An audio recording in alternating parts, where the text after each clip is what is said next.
नमस्कार दोस्तों, एक बार फिर से स्वागत है आपका हमारे चैनल में। और आज हम एक्सप्लेन करने वाले हैं लॉस्ट मूवी को। तो वीडियो को शुरू करते हैं। और अगर वीडियो अच्छा लगे तो वीडियो को लाइक जरूर कीजिएगा और इसी तरह के वीडियोस पाने के लिए आप हमारे चैनल को सब्सक्राइब भी कीजिएगा, ताकि आपको इसी तरह के लेटेस्ट और फ्रेश कंटेंट मिलते रहे। तो फिल्म की शुरुआत होती है एक नक्सली अटैक से, जिसमें कि ढेर सारे लोग मारे गए थे और काफी सारे लोग इंजर्ड भी हो गए थे। जिसके बाद कहानी 7 महीने पहले शिफ्ट होती है, जिसके बाद कोलकाता के एक पुलिस स्टेशन को दिखाया जाता है, जिसमें नमिता नाम की एक लड़की और उसका पति अमन आया हुआ था। दरअसल नमिता अपने भाई ईशान भारती की मिसिंग कंप्लेंट कराने के लिए आई थी, क्योंकि वो कुछ दिनों से गायब है। साथ ही नमिता पुलिस वालों को ये भी बताती है कि ईशान थिएटर आर्टिस्ट है और वो अक्सर इधर उधर जाया करता है। यहाँ पर वो पुलिस वाले नमिता की कंप्लेंट फाइल दर्ज करा लेते हैं। लेकिन यहाँ पर गौर करने वाली बात ये थी कि वो पुलिस वाले नमिता और अमन से ठीक से बात नहीं कर रहे थे, और वो इसलिए क्योंकि नमिता और अमन दलित वर्ग के थे। और जब नमिता रोते हुए बाहर आती है तो विधि साहनी नाम की क्राइम रिपोर्टर नमिता को रोते हुए देखती है। जिसके बाद सीन विधि के स्टूडियो में शिफ्ट होता है, जहाँ पर ये लोग ईशान के मिसिंग होने की बात कर रहे थे। और यहीं पर विधि को मालूम पड़ता है कि ईशान एक थिएटर आर्टिस्ट था, लेकिन अब वो नक्सली बन चुका है। तो यहीं से विधि को ईशान की स्टोरी पर काम करने का मौका मिलता है। यहाँ पर हमें पता चलता है कि विधि के साथ उसके नानू रहते हैं, जो कि एक प्रोफेसर थे, और वो विधि को काफी अच्छी अच्छी बातें भी बताते हैं। जिसके बाद विधि नानू को ईशान की स्टोरी सुनाने लगती है। वो उन्हें बताती है कि ईशान एक थिएटर आर्टिस्ट था, नुक्कड़ नाटक उसके रूह में बसा था।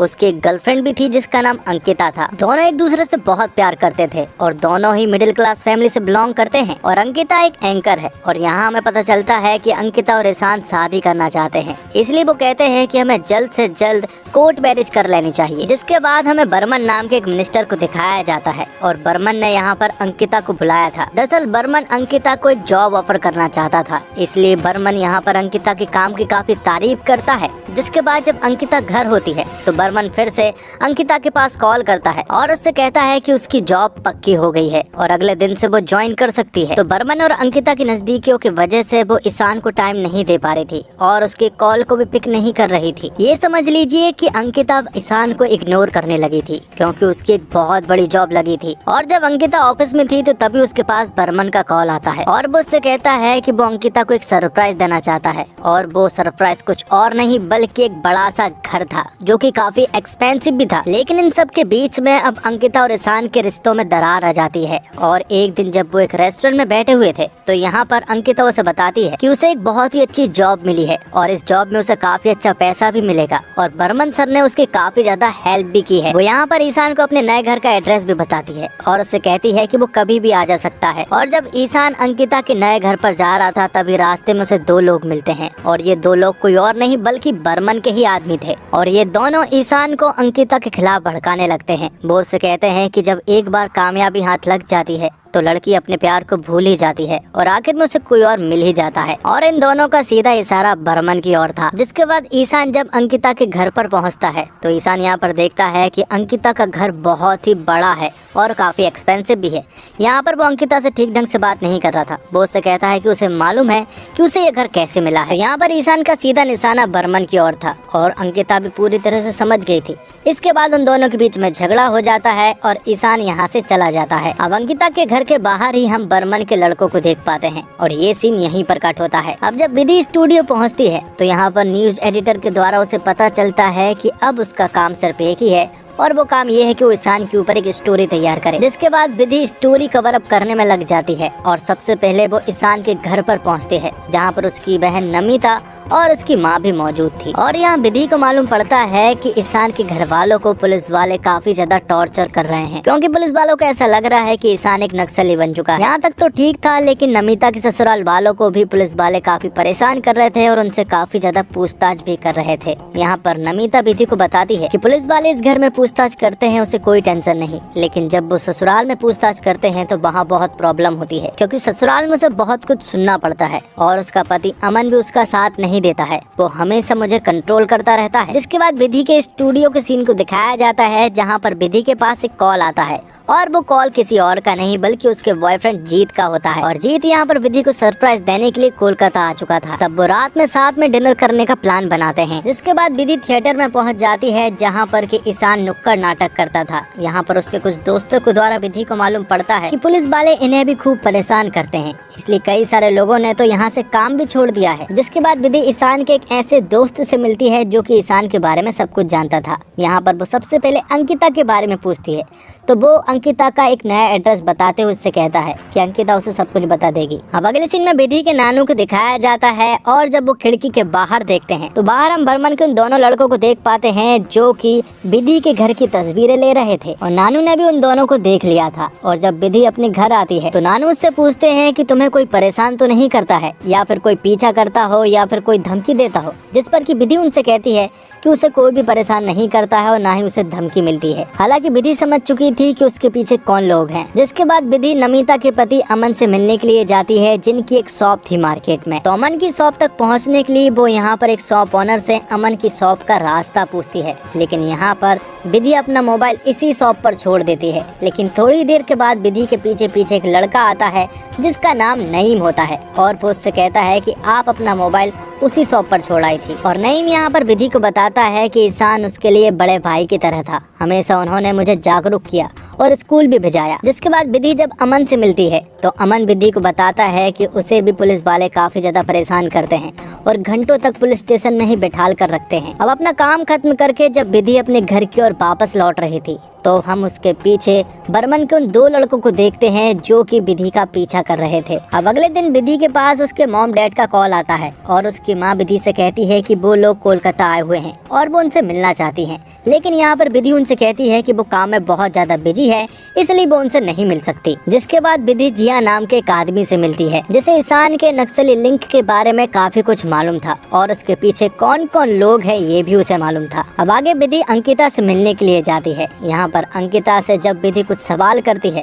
तो अंकिता ठीक ढंग से जवाब नहीं दे रही थी, क्योंकि बर्मन ने अंकिता को पहले ही समझा दिया था कि जितना उसे समझाया गया है वो सिर्फ उतना ही बोले। अंकिता विधि से कहती है कि वो एक मिडिल क्लास फैमिली से बिलोंग करती है और उसके सपने काफी बड़े बड़े हैं, इसलिए वो रिलेशनशिप में ज्यादा दिनों तक नहीं रह पाई, जबकि उन दोनों का रिलेशनशिप काफी ज्यादा सीरियस था। अब अगले दिन हम विधि के नानू को देखते हैं जो कि सुबह सुबह टहलने के लिए निकले थे, लेकिन यहीं पर हम बर्मन के उन दोनों लड़कों को देखते हैं जो कि यहाँ पर विधि के नानू को धमकी देने लगते हैं और उनसे कहते हैं कि विधि जो काम कर रही है उसे रुकवा लो, वरना अंजाम बहुत बुरा हो सकता है।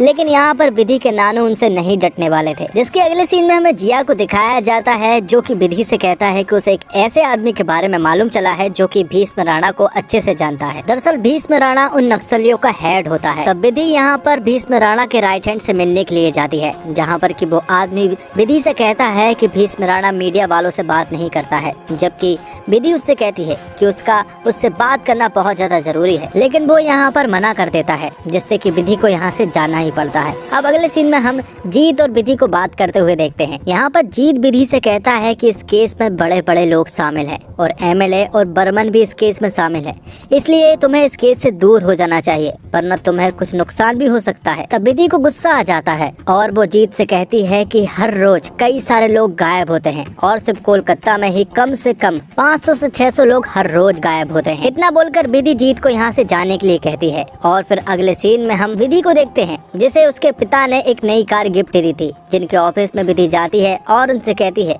कि ना तो उसे तब उनकी जरूरत थी और ना ही अभी, और यहाँ पर वो उनकी कार की चाबी उन्हीं के टेबल में छोड़कर यहाँ से चली जाती है। जिसके बाद विधि जब अपने स्टूडियो पहुँचती है तो उसके पास एक लिफाफा आता है और उस लिफाफे में एसिड अटैक की धमकी थी। जिसके बाद नमिता का विधि के पास कॉल आता है और नमिता उसे बताती है अंकिता और ईशान ने कोर्ट में शादी करने के लिए रजिस्ट्रार ऑफिस में एक एप्लीकेशन भी फिल की थी। ये सुनने के बाद विधि तुरंत ही रजिस्ट्रार ऑफिस पहुंचती है, जहां पर कि वो उन दोनों के फॉर्म को निकलवाती है और उसका फोटो भी खींच लेती है। इस फॉर्म से ये साबित होता है कि अंकिता और ईशान के बीच का रिलेशनशिप जो था वो सीरियस था। अब विधि अगले दिन अंकिता के पास जाती है और वो उससे कहती है कि तुमने मुझसे कहा था कि तुम दोनों का रिलेशनशिप ज्यादा सीरियस नहीं था, लेकिन उसके पास एक सबूत है और वो सबूत वही एप्लीकेशन फॉर्म है जो कि उसने रजिस्ट्रार ऑफिस से लेकर आई थी। तो अंकिता विधि से कहती है कि अगर ये सबके सामने आया तो उसके पास सुसाइड के अलावा कोई और रास्ता नहीं होगा। जिस पर विधि उसे कहती है कि क्या उसे मालूम है कि ईशान कहाँ पर है, जिस पर कि अंकिता कहती है कि उसे सचमुच नहीं मालूम है कि ईशान कहाँ पर है। जिसके बाद विधि को मालूम पड़ता है कि नईम को पुलिस वालों ने अरेस्ट कर लिया है। ये सुनने के बाद तो विधि तुरंत ही पुलिस स्टेशन पहुंचती है और उनसे कहती है कि उन्होंने नईम को किस चार्ज पर अरेस्ट किया है, और वो यहाँ पर उनकी एक वीडियो भी बना लेती है और नईम को यहाँ से छुड़ा कर ले जा लेती है। लेकिन जब ये बात स्टूडियो के चीफ एडिटर को मालूम पड़ती है कि विधि ने ये सब कुछ किया, तो वो विधि को काफी चिल्लाते हैं। अब अगले दिन हम देखते हैं कि विधि के नानू तैयार थे और वो कहीं पर जाने वाले थे। दरअसल वो बर्मन से मिलने के लिए जाते हैं और यहाँ पर हमें पता चलता है कि दरअसल में विधि के नानू प्रोफेसर थे और बर्मन उनका एक स्टूडेंट था। यहाँ पर वो बर्मन को धमकी देते हैं कि अगर विधि को कुछ भी हुआ तो वो उसे जान से मार देगा। अब विधि के स्टूडियो में अगले दिन फिर से एक धमकी से भरा एक लेटर आता है, लेकिन ये लेटर विधि के हाथों ना लगकर चीफ एडिटर के हाथों लग जाता है। और जब उन्हें ये बात पता चलती है कि कोई उसे धमकी दे रहा है, तो वो विधि से कहते हैं कि उसने ये बात मुझसे क्यों छुपाई। तो विधि उनसे कहती है कि उसके पास तो अक्सर ऐसी धमकियां आती रहती है, लेकिन वो इन लोगों से डरने नहीं वाली। अब विधि को मालूम है कि ये धमकियां कहाँ से आ रही थी, इसलिए वो बर्मन से मिलने के लिए जाती है और उनका एक इंटरव्यू लेती है। यहाँ पर विधि बर्मन से काफी सारे सवाल पूछती है और सबसे बड़ा सवाल ये था कि क्या अंकिता और बर्मन की शादी हो चुकी है, जिस पर कि बर्मन कोई भी जवाब नहीं देता है और वो उससे कहता है कि वो इस सवाल का जवाब नहीं देना चाहता। विधि ने यहाँ पर बर्मन से और भी सारे सवाल पूछे थे, लेकिन बर्मन ने कोई भी जवाब ठीक से नहीं दिया था। अब विधि के पिता विधि से मिलने के लिए आते हैं। यहाँ पर वो विधि से कहते हैं कि उसकी कंपनी जल्द से जल्द डूबने वाली है, क्योंकि जो तुम कर रही हो उसका हमारे ऊपर भी फर्क पड़ रहा है। लेकिन अगर हमारे पास खाने के लिए सिर्फ 2 टाइम का खाना हो और कंपनी देने के लिए तुम्हारी जैसी बेटी हो, तो वो डूबने के लिए तैयार है। तो अब विधि ने स्टोरी को कंप्लीट कर ली थी और अब वो उसे पब्लिश करने वाले थे। साथ ही विधि अपने न्यूज एडिटर से कहती है कि उसे आज की छुट्टी चाहिए और इसके बाद वो अपने बॉयफ्रेंड जीत से मिलने के लिए जाती है। यहाँ पर वो दोनों चाय पीते हैं, जिनके बीच में झगड़ा हो चुका था। अब उनके बीच में सब कुछ ठीक है, लेकिन तभी विधि के पास जिया का कॉल आता है और वो उससे कहता है कि राणा तुमसे बात करना चाहता है। और तब विधि तुरंत ही राणा से बात करने के लिए उसके राइट हैंड के पास पहुंच जाती है, जहां पर कि राणा वीडियो कॉल पर था। यहाँ पर दोनों आपस में बात करते हैं, जिस पर कि राणा उसे बताता है कि उसने ईशान को नुक्कड़ नाटक करते हुए देखा था, जिसमें वो दलितों की शिक्षा की मांग के लिए आवाज उठा रहा था और यहीं पर राणा ने उसे देखा था। और फिर कुछ दिनों के बाद बर्मन के लोगों ने ईशान को उठा लिया था और वो उसे जब मारने ही वाले थे कि तभी मेरे आदमियों ने ईशान को उठाकर अपने साथ शामिल कर लिया, जिसके बाद उसका ब्रेन वॉश किया गया और अब वो हमारे ही साथ है। वो ऐसे लोगों को पनाह देते हैं जिनके खिलाफ सरकार हो जाती है। तब विधि राणा से कहती है कि क्या वो ईशान को अपनी फैमिली के हवाले कर सकते हैं, जिस पर कि राणा उससे कहता है कि अगर उसे अपनी फैमिली के हवाले कर दिया तो या तो उसे पुलिस वाले मार देंगे या फिर बर्मन के लोग। जब तक बर्मन जैसे लोग कुर्सी पर बैठे हैं तब तक ईशान जैसे लोग लॉस्ट ही रहेंगे। ये सारी बातें हो जाने के बाद विधि तुरंत ही अपने न्यूज एडिटर के पास कॉल करती है और उनसे अपनी स्टोरी पब्लिश करने से मना कर देती है और उनसे कहती है कि वो फिर से लिखना चाहती है। जिसके बाद हम देखते हैं कि अंकिता के पास एक वीडियो आता है और इस वीडियो में ईशान था। ईशान ने वीडियो में कहा था कि जब तुम लोग कल निकलोगे तो बर्मन और तुम्हारे ऊपर एक अटैक होगा। ये बात सुनने के बाद अंकिता तुरंत ही बर्मन के पास भागती हुई जाती है और ये सारी बातें बताती है। तब बर्मन अपने आदमियों से कहता है कि आज रात अंकिता और वो यहीं पर रुकने वाले हैं, तो कल होते ही तुम सभी लोग यहाँ से चले जाना। और जब ये सभी लोग जा ही रहे थे कि तभी इनके ऊपर एक सचमुच अटैक होता है, क्योंकि उन लोगों को लगा था कि इस कार में बर्मन और अंकिता जा रहे हैं। तो अब ये न्यूज वायरल हो जाती है और सभी न्यूज चैनल पर सिर्फ एक ही न्यूज थी कि इस अटैक में ईशान भी शामिल था। तब बर्मन मीडिया के सामने कहता है कि उसे ये मालूम चला है कि ये अटैक दरअसल में राणा के लोगों ने करवाया है और इसके पीछे ईशान भी शामिल है। और जब ये सारी चीजें अंकिता देखती है तो उसे बहुत ज्यादा गुस्सा आता है, क्योंकि बर्मन को तो ये बात पहले से ही मालूम चल चुकी थी कि उनके ऊपर अटैक होने वाला है। इसलिए गुस्से में अंकिता ये वीडियो विधि के पास भेज देती है और जब ये वीडियो विधि देखती है तो उसे सब कुछ समझ आ जाता है। वो तुरंत ही ये वीडियो अपने न्यूज एडिटर को बताती है और नई स्टोरी लिखना शुरू कर देती है। और इस बार कवर स्टोरी का क्लाइमैक्स एकदम अलग था। तो विधि लिखती है कि कभी कभी ऐसा होता है कि चांद को एक काला सा बादल ढक लेता है, तो हमें लगता है कि हमारे ऊपर अंधेरों का राज हो गया है और हम जिंदगी से मायूस हो जाते हैं। और उस दिन अगर अंकिता ने ये वीडियो मेरे पास नहीं भेजा होता तो वो लोग एक बहुत बड़ी गलतफहमी का शिकार हो जाते हैं। और फिर अगले दिन नमिता के पास एक चिट्ठी आई